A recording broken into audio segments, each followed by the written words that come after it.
29F, ruined the memory of the best day of my life because I was too blind to see that what I was doing was hurting one of the most important people in my life.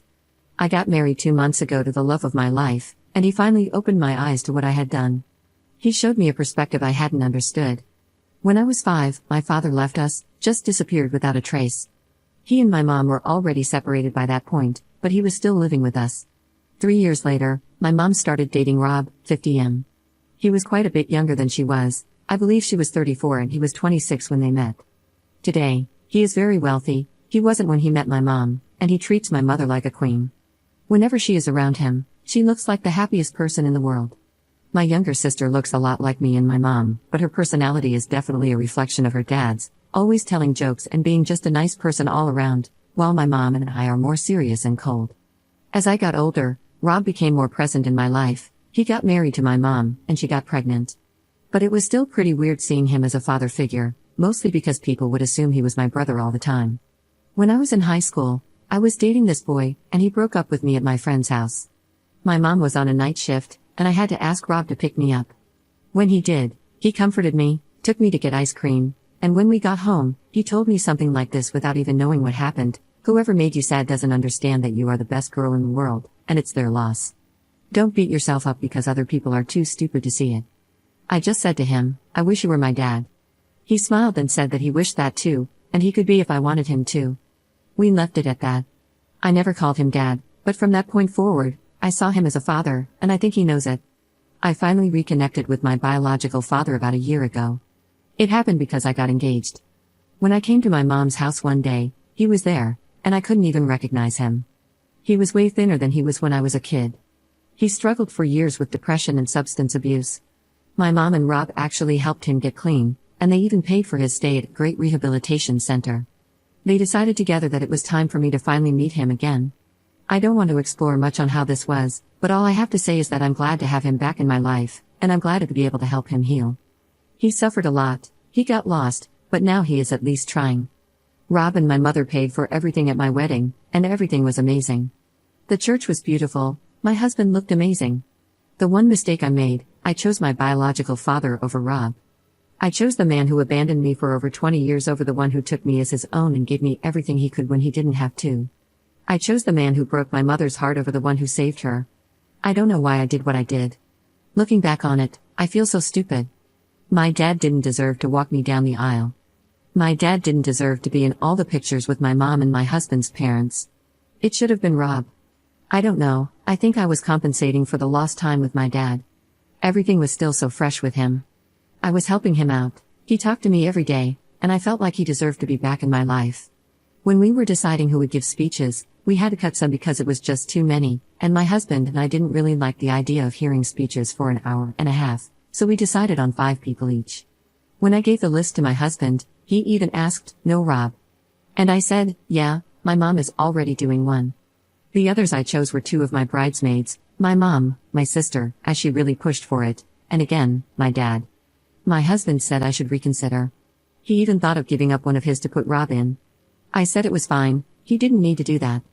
My whole thinking when doing this was that Rob has my sister, he will have his moment, and this was the only chance my dad had. But I went too far. I completely cut him out of the party, basically. If you look at the photos, it doesn't even look like he was there. My mom looks like she is faking a smile in half the pictures. I don't have a single picture with him, and he only appears in group pictures and some with my husband. I only realized all of this when I texted Rob 2 days ago, asking him about a gift I'm giving my husband for his birthday, and he answered. Then I asked about my car that is with a mechanic friend of his, and he answered. Then I asked him something about my insurance, and he did not answer. A little over an hour later, my mom called me. She just said, "Do you have no shame? Do you not understand what you did?" I just listened, and she told me not to talk to Rob for now. I was just so confused. I got home and told my husband, and he just said that he knows what she is referencing but he will talk to her first. Later, he showed me the wedding photos. He went step by step on everything I have listed here. He talked calmly and broke it down for me, and by the end, I was crying so much that I had a headache. What an inconsiderate idiot I am. He told me that he and my mom didn't tell me anything before the party because Rob asked them not to. He understood that it was important for me for my father to be a big part of this day, and when they protested, he said that they should not make me worry about these small things. I don't know what changed from before the party to now. My mom only tells me that he needs a bit of time and that he will talk to me soon. My husband keeps telling me that I made a mistake, but Rob will be understanding and will forgive me. And I know that he will. He has already forgiven me 100%. He probably felt something when I was texting him that day that broke him down. I don't know what I said to trigger him at that moment, but also it doesn't really matter. I did the real damage at the party, probably, since he appeared to be fine with everything else before it, not that it was not fine by any means. I have to make it up to him. I don't know how, but I just do. I guess I'm just writing this here because I'm a little lost. I'm too ashamed to talk about it with anyone else I know apart from my mom and husband. She doesn't tell me anything, and my husband keeps insisting that everything will be fine and for me not to worry too much about it. And he is probably right, but I feel like not worrying about this is just being inconsiderate to Rob again. I have to worry. I just don't know what to do. Update 1. First, I want to address some things before posting. No, I am not Linda, and my biological father isn't in the hospital. My sister is mostly just sad, not really mad at me. She said she understood my situation, but it still hurt to see her father taken for granted and sad. My mother is the person most upset with me at the moment. She is the only one who still does not talk to me. I mean, she does, but not really. For the people saying my husband and mother were idiots for not talking to me before, they agree and have told me this, my husband, especially. I'm not trying to shift blame here, just saying this for the people who talked about it. I was not going to post anything else on here, as I'm not a fan of being called names and people saying that Rob should leave our family. Although I'm well aware that I deserve most of everything that was said about me. The comments saying the apple doesn't fall far from the tree in regards to me and my biological father were the ones that hurt the most, as it is a fear of mine and the reason I don't drink much and don't use any substances or anything that could be addictive. But seeing how there are other things that could make us more similar than I realized is really frightening. The day I posted here, my mom told me Rob wanted to speak to me and to go to their home after work. I went and waited for Rob to arrive. When he did, my mom left us alone, and he started off by saying that he was hurt by what I did at the wedding, that he knows he is not my father and that he would never try to force that on me, but he at least thought he had some sort of importance in my life, and seeing me just not give him any importance apart from talking to him when I need help with something made him realize that I do not view him the way he thought I did. At this point, I was already crying so much that I couldn't even talk. I waited for him to finish, and when he did, I just told him basically what you all saw in the post. That I messed up bad, that I was inconsiderate, that he is one of the most important people in my life, and that what I did was unforgivable. The only reason I am posting it here is because of something during the conversation. He said something about my time at college, and I went, but that was because of ... and stopped. He asked me, what, because of what? I just said, nothing, you are right, that was my fault, and I should have done better. He was pretty angry at that point, and he started to smile, and we talked about me taking responsibility for my actions. It's something I am terrible at, it was an issue at my old job, and since then, I have been trying to be better at it but not very successfully. He asked what changed, and I told him about the post. Multiple people in the comments said that I don't take responsibility, and yes, they read right through me. I showed it to him, and reading the post calmed him down. And no, he did not read the comments, just the ones I showed to him. I would not let him see what some of you were saying about my mom. So yes, he told me if I was going to say something else to thank you people for calling me out for not taking responsibility. We talked about a lot of other things not related to the wedding. At the end, I just told him that there were 2 things I wanted to say for him to take away from this conversation. I really did mean it when I was in high school and said that I wished he was my dad.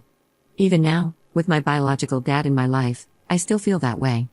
And the second thing is that I know that it will be hard for him to believe it right now because of what happened, but I will try to prove it to him for as long as it takes.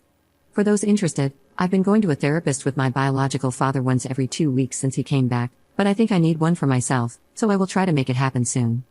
I want to thank 3 particular commenters that helped me. The person who told me to take it slow with Rob and DM'd me to stop looking at the thread because I was spiraling. The one that said, people mess up, sometimes badly. But in a loving and caring family, it's never the end of things as long as you are willing to own your mistakes. And most importantly, the best comment that was fair and gave me the right advice, you are a spoiled, selfish, childish person. I don't know if Rob will forgive you, but you can't simply wait to see if he does. Write him a letter in which you fully own up to your awful behavior. Do not say I wish someone had stopped me, that isn't taking accountability for the way you treat people. With him and your mom paying for your wedding and your in-laws paying for your house, you need to grow up and reflect very seriously on how you interact with everyone around you. I guess the post served as the letter in this scenario. Thank you, that was the slap in the face I needed to realize that I need to do a lot of work to improve myself and that the wedding was not its own thing, it was a reflection of who I am right now, and I don't like what I see when I look in the mirror. Also, Rob more or less told me something similar, just not as aggressive. So this comment made me take his words as not him attacking me, but trying to help me understand my flaws. I'm not sure how I will make up for this. Rob is telling me that over time, just me being how I was before my biological father showed up will be enough for him. I don't doubt him, but it's not enough for me. I will live with what I did for the rest of my life. I will always remember. The way I am now, I actually need people to call me out for these kinds of things, and it's not fair to them. I will work on it, I have to. I will try my hardest to not ever hurt anyone I love this way again. Thankfully, now I have someone in my husband to help me do that and call me out if needed. Thank you everyone for all your input.